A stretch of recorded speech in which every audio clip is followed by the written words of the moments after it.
বর্তমান সময়ে শিশুদের নিরাপত্তা নিয়ে সবচেয়ে বড় উদ্বেগের একটি হল যৌন আক্রমণ ও নির্যাতন। প্রতিদিন সংবাদ মাধ্যম, সামাজিক যোগাযোগ মাধ্যম কিংবা আশপাশের ঘটনাগুলো আমাদের আতঙ্কিত করে তুলছে। আজকের সমাজে শিশু যৌন নির্যাতন এক ভয়াবহ বাস্তবতা, যা প্রতিদিন অসংখ্য শিশুর জীবন নষ্ট করে দিচ্ছে। 4-5 বছরের শিশু থেকে শুরু করে কিশোর কিশোরী কেউই এর বাইরে নয়। বিশ্ব স্বাস্থ্য সংস্থা ও বিভিন্ন গবেষণায় দেখা গেছে প্রতি 5 জন মেয়ের মধ্যে একজন এবং প্রতি 13 জন ছেলের মধ্যে একজন শৈশবে যৌন নির্যাতনের শিকার হয়। বাংলাদেশে সংখ্যাটা আরও উদ্বেগজনক। নির্যাতক প্রায়শই খুব কাছের মানুষ, আত্মীয়, প্রতিবেশী, শিক্ষক, কোচিং স্যার, আত্মীয়ের ছেলে, বন্ধুবান্ধব, এমনকি অনলাইনে ভালোবাসার ছদ্মবেশে ঘনিষ্ঠ হওয়া অপরিচিত ব্যক্তি। এই নির্যাতন শুধু শরীরে আঘাত করে না, শিশুর মন, আত্মসম্মান, বিশ্বাস ও পুরো ভবিষ্যৎকে চিরতরে ক্ষতবিক্ষত করে দেয়।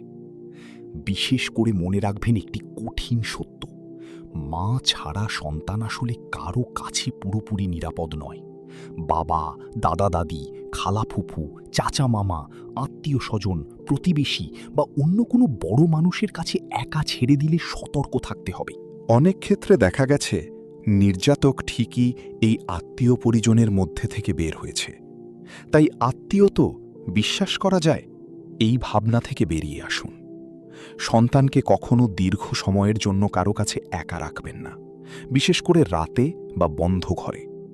মায়ের সহজাত প্রবৃত্তি ও সতর্কতাই সবচেয়ে বড় নিরাপত্তা। তবে এখানে একটি বিষয়ে ভারসাম্যপূর্ণভাবে বোঝা দরকার: সব মানুষ খারাপ নয়, এবং বাবা, দাদা দাদি, নানা নানি বা বিশ্বস্ত অভিভাবকরাও সন্তানের নিরাপত্তা ও ভালোবাসায় গুরুত্বপূর্ণ ভূমিকা রাখতে পারেন।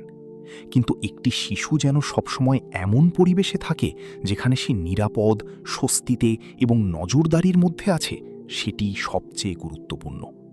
বিশেষ করে ছোট বয়সী সন্তানদের ক্ষেত্রে মায়ের স্নেহ, উপস্থিতি ও সচেতনতা অনেক সময় বড় বিপদ প্রতিরোধ করতে পারে। যৌন আক্রমণ বলতে শুধু ধর্ষণ বোঝায় না।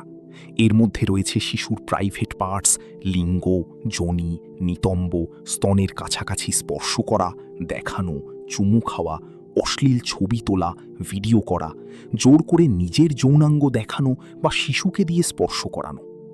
অনলাইনে গ্রুমিংয়ের মাধ্যমে ধীরে ধীরে শিশুকে যৌন কথাবার্তা, নগ্ন ছবি পাঠানোতে উৎসাহিত করাও এর অংশ। সবচেয়ে শক্তিশালী অস্ত্র হল আপনার সন্তানকে ছোটবেলা থেকেই বডি সেফটি শেখানো। তাকে স্পষ্ট করে বলুন, তোমার শরীর তোমার।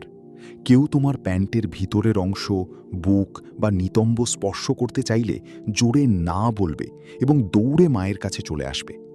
তাকে শেখান যে কোনো বড় মানুষ যদি বলে এটা সিক্রেট রাখ, মাকে বলিস না, তাহলে সেটা খারাপ লক্ষণ।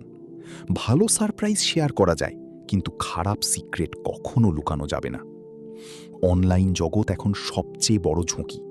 আপনার সন্তান যদি ফোন বা ট্যাবলেট ব্যবহার করে, তাহলে প্রতিদিন চেক করুন কার সাথে কথা বলছে।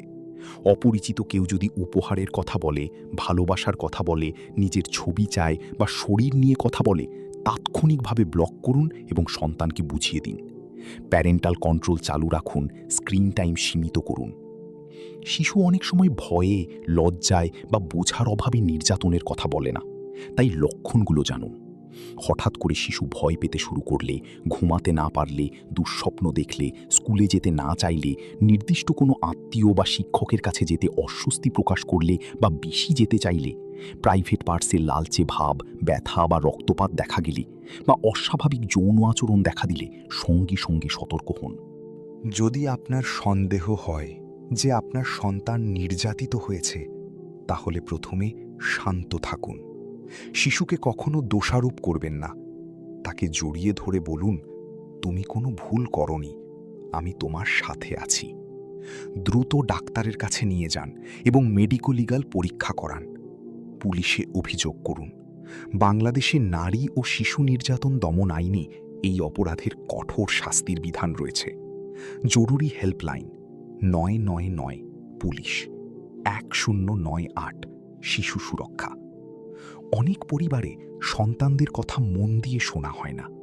শিশু কিছু বলতে চাইলে তাকে থামিয়ে দেওয়া হয় বা গুরুত্ব দেওয়া হয় না। এতে শিশুরা ধীরে ধীরে ভেতরে ভেতরে ভয় পেতে শুরু করে এবং বড় কোনো সমস্যাও লুকিয়ে রাখে। তাই সন্তান যেন আপনাকে বন্ধু মনে করতে পারে, সেই সম্পর্ক গড়ে তুলতে হবে। আপনার সন্তানকে রক্ষা করার সবচেয়ে বড় উপায় হল মায়ের অনুধাবন এবং বিষয়গুলো সম্বন্ধে স্পষ্ট ধারণা রাখা। ধর্মীয় অনুশাসন মেনে চলা, আচার আচরণ এবং পোশাকে শালীনতা বজায় রাখা, খোলামেলা কথা বলা, মায়ের সতর্ক দৃষ্টি এবং কখনো অন্ধবিশ্বাস না করা। প্রতিদিন তার সাথে সময় কাটান, তার জীবনের ছোটখাটো ঘটনা শোনার চেষ্টা করুন। তাকে শেখান নিজের শরীরের সীমানা রক্ষা করতে। সমাজকে সচেতন করুন।